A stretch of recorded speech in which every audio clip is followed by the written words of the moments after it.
रोहन और मैं हमारे दोस्त विनोद की शादी में उसके गांव जा रहे थे। उसका गांव काफी दूर था, लगभग 7 घंटे का सफर था। ऑफिस में ज्यादा काम के चलते हम दोनों ही निकलने में देर हो गए थे। जब हम रास्ते पर निकले तो रात का वक्त था, बस कुछ गाड़ियों का ही आना जाना था। गुस्से और थकावट के बीच मैंने रोहन से कहा, क्या यार, इतना काम था कि अब रात को सफर करना पड़ रहा है। रोहन हंसते हुए कहता है, चल कोई नहीं, रात का सफर और भी ज्यादा मजेदार होगा। बस ध्यान रखना, इस रास्ते पर बहुत कहानियां सुनी हैं। हम दोनों की बातें चल रही थी और धीरे धीरे हम सफर पर आगे बढ़ते जा रहे थे। अब रात के लगभग 10 बज रहे थे। रात का सन्नाटा जैसे गहरा चुका था। गाड़ी के अंदर पुराने गाने हल्की आवाज में गूंज रहे थे और रोहन की आंखें धीरे धीरे बंद होती जा रही थी। बीच बीच में रेडियो बंद होने लगा तो मैंने परेशान होकर रेडियो बंद कर दिया और सब कुछ अचानक चुप हो गया। गांव जाने का रास्ता कच्चा और सुनसान था, वहां कोई जाता भी नहीं दिख रहा था। रास्ता अब जंगल से होकर फिर आगे हाईवे से मिलता था। थोड़ी देर बाद गाड़ी का इंजन अचानक बहुत तेज आवाज करने लगा। इंजन से उफनता हुआ गर्म धुआं बाहर आने लगा और मैंने गहरी सांस लेते हुए कहा, इस गाड़ी को भी अभी खराब होना था, अब तो कोई मदद भी नहीं मिलने वाली। गाड़ी को किनारे पर रोकते ही जैसे कुछ पल के लिए सब कुछ शांत हो गया। मैंने गहरी सांस ली और गाड़ी से बाहर निकला। गाड़ी से बाहर निकलते ही मुझे ऐसा लगा जैसे मैं किसी और दुनिया में कदम रख रहा था। सिर्फ हवा की हल्की सी सरसराहट थी जो जैसे अपनी ही कहानी सुना रही हो। जब मैंने गाड़ी के बोनट को हाथ लगाया तो गाड़ी बहुत गर्म हो गई थी। काफी देर से बिना रुके गाड़ी चलाने के कारण इंजन गर्म हुआ था। जैसे ही मैंने बोनट खोला, एक घना सैलाब जैसे धुआं बाहर निकला। मैंने आंखें बंद कर ली। जब मैंने फिर से आंखें खोली तो वहां एक स्पष्ट आकृति खड़ी थी, जैसे कोई साया, लेकिन मुझे लगा कि यह सिर्फ धुएं का असर था और कुछ नहीं। मैंने आंखों को हाथों से पोंछा और फिर से देखा तो वहां पर कुछ नहीं था। घड़ी में 11 बजने वाले थे और जंगल की खामोशी एक भयंकर अजनबी एहसास में बदल चुकी थी। गाड़ी का बंद होना एक खौफनाक संकेत लग रहा था। मैं मन ही मन सोचते हुए गाड़ी के पीछे रखी पानी की बोतल ले आया। मैंने पानी की बोतल उठाई, लेकिन जैसे ही बोतल के ढक्कन को खोलने लगा, जंगल के कीड़ों की आवाज अब मुझे बेहद खौफनाक लगने लगी थी, जैसे वे मेरे अंदर के डर को महसूस कर रहे हो और मुझे डराने की कोशिश कर रहे हो। तभी मुझे ऐसा महसूस हुआ कि मेरे पीछे कोई है। मेरे कानों में एक हल्की सी फुसफुसाहट आई, मेरी सांसें रुक सी गई। मैं धीरे से पीछे पलटा।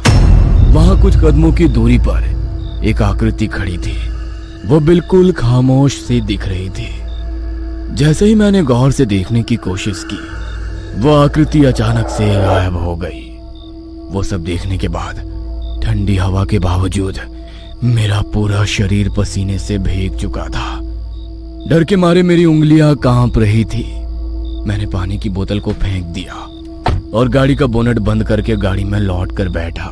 मेरी घबराहट और बढ़ गई। गाड़ी के अंदर सन्नाटा था, सिवाय मेरे तेज धड़कनों के। रोहन की तरफ देखा तो वो बिल्कुल चुपचाप सो रहा था। मेरी आंखों में डर था, लेकिन मैं किसी को आवाज नहीं दे पा रहा था। गहरी सांस लेकर मैंने चाबी घुमाई। गाड़ी के इंजन की आवाज सुनकर मुझे थोड़ी राहत मिली। गाड़ी को मैं उस रात के अंधेरे को चीरते हुए वहां से निकला। अभी थोड़ी ही दूर गाड़ी चली थी कि फिर से गाड़ी के बोनट से धुआं आने लगा। मैंने खुद को समझाने की कोशिश की कि अब मुझे गाड़ी रोकने की गलती नहीं करनी है, चाहे कुछ भी हो जाए। अचानक गाड़ी की हेडलाइट्स में मैंने देखा कि सड़क के बीचों बीच कोई खड़ा हुआ था। पहले तो मुझे लगा कि ये कोई पेड़ या झाड़ी होगी, लेकिन जैसे ही मेरी नजर उस पर पड़ी, मेरे सामने आई। मैंने बिना किसी सोच के ब्रेक लगाए, लेकिन गाड़ी का नियंत्रण मेरे हाथों से पूरी तरह से निकल चुका था। गाड़ी एक भयानक झटका खाई और सामने जाकर एक बड़े पत्थर से टकराई। अचानक कुछ देर तक सब तरफ एक अजीब सी खामोशी छा गई। चारों ओर सिर्फ सन्नाटा फैल गया। चांद की हल्की रोशनी भी उस घने अंधेरे में गुम हो चुकी थी। धुआं और अंधेरे के बीच मुझे कुछ देर बाद होश आया। घबराहट में मैंने रोहन की तरफ देखा, जो अभी भी सीट पर पड़ा था। तुम ठीक हो? उसने मेरी तरफ देखकर कहा। मैं तो ठीक हूँ, लेकिन ये सब कैसे हुआ? मैं सुन्न होकर उसकी तरफ देख रहा था, लेकिन कुछ भी महसूस नहीं कर पा रहा था। मेरा दिमाग पूरी तरह से अंधेरे में खो चुका था, जैसे मैं किसी भयानक ख्वाब में फंसा हुआ था। मैं घबराकर जोर से चिल्लाया। मैंने रोहन की तरफ देखा। तुम्हारे साथ क्या हुआ था सुमित? रोहन ने पूछा। उसकी आवाज में घबराहट साफ झलक रही थी। मुझे नहीं पता, लेकिन मैं कुछ अजीब सा महसूस कर रहा था, और अचानक जैसे मुझे लगा कोई हमारी गाड़ी के आगे आया। कौन था? मुझे नहीं पता। रोहन ने मेरी बात सुनकर थोड़ा पीछे हटते हुए कहा। मुझे भी कुछ अजीब सा महसूस हो रहा था। यहाँ इस रास्ते के बारे में बहुत कहानियां सुनी है मैंने। लोग कहते हैं कि यहाँ कोई आत्मा भटकती है। जो भी इस रास्ते से गुजरता है उसे अजीब सी चीजें दिखती हैं। उसकी सारी बातें सुनकर मेरे रोंगटे खड़े हो गए। हमें यहाँ से जल्दी निकलना चाहिए, मैंने कहा। उसने अपना मोबाइल निकाला और कहा, मैं विनोद को कॉल करता हूँ, शायद वो हमारी कोई मदद कर पाए। रोहन ने मोबाइल में देखा तो उसमें नेटवर्क ही नहीं था। मैंने कांपती हुई आवाज में पूछा, क्या हुआ? यहाँ पर नेटवर्क ही नहीं है, अब क्या करें? तभी अचानक से उसके मोबाइल की रिंग बजने लगी। हम दोनों एक दूसरे को देखने लगे। दोनों के मन में एक ही सवाल था कि जब मोबाइल में नेटवर्क ही नहीं था तो मोबाइल की रिंग कैसे बज रही थी। उसने मोबाइल में देखा तो उसमें से बहुत तेज रोशनी निकली और मोबाइल अचानक बंद हो गया। थोड़ी देर बाद मुझे किसी के गुर्राने की आवाज आने लगी। रोहन अभी भी उस बंद पड़े हुए मोबाइल की तरफ देख रहा था। मैंने कहा, रोहन, तुझे कोई आवाज सुनाई दे रही है? आवाज अब तेज होने लगी थी। तभी उसने धीरे से मेरी तरफ देखा।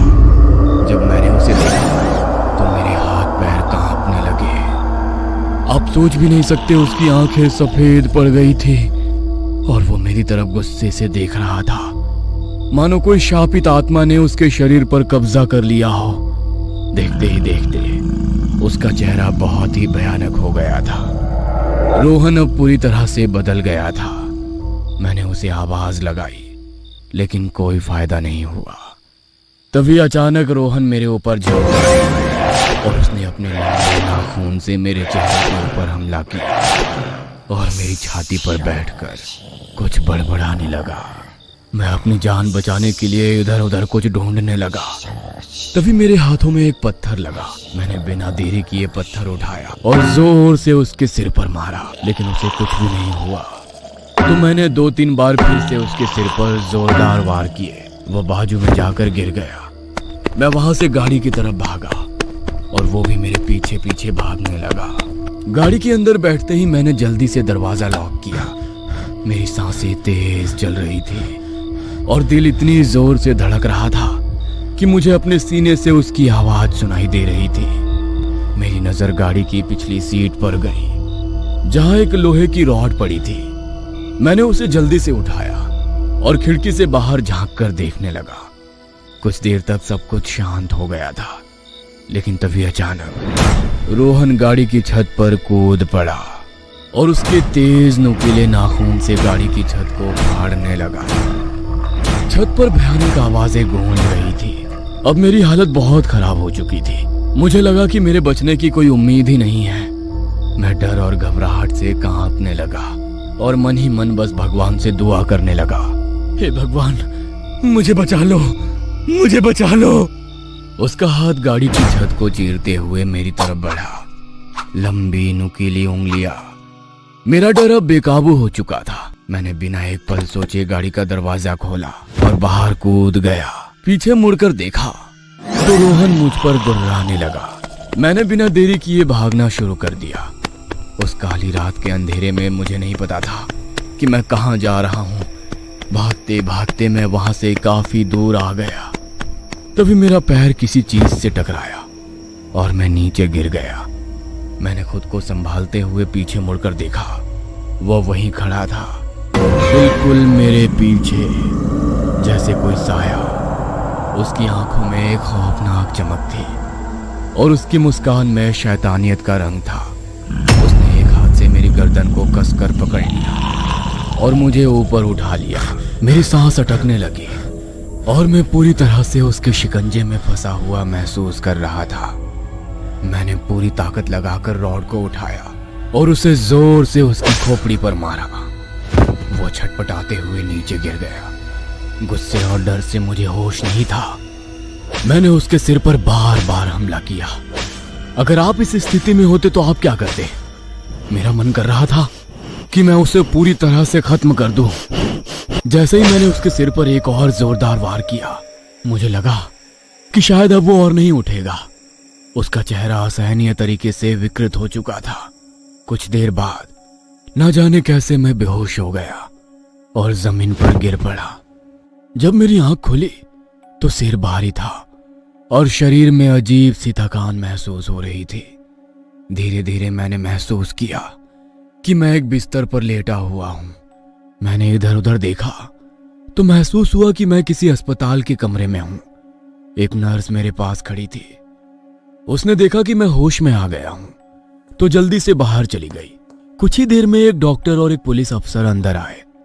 पुलिस अफसर ने मेरे पास आकर पूछा, कैसा लग रहा है तुम्हें?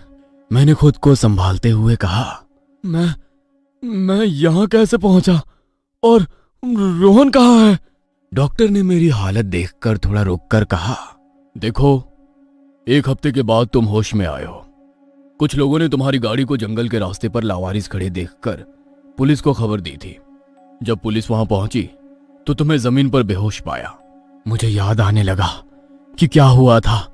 रोहन का भयानक चेहरा, उसका हमला, और मैं लगातार उसे रॉड से मारता रहा। मैंने घबरा कर कहा, लेकिन रोहन कहाँ है? वो मेरे साथ था, उसने मुझ पर हमला किया था। पुलिस अफसर ने हैरानी से मेरी तरफ देखा और कहा, हमने सारा जंगल छान मारा, लेकिन तुम्हारे अलावा हमें कोई और नहीं मिला। और तुम्हारी गाड़ी भी सही सलामत थी, उस पर कोई खरोच का निशान तक नहीं था। मैं हक्का बक्का रह गया। मैंने तो खुद देखा था कि रोहन ने गाड़ी की छत फाड़ दी थी। मैंने खुद उसे मार मार कर नीचे गिराया था। मैंने चिल्लाते हुए कहा, यह कैसे हो सकता है?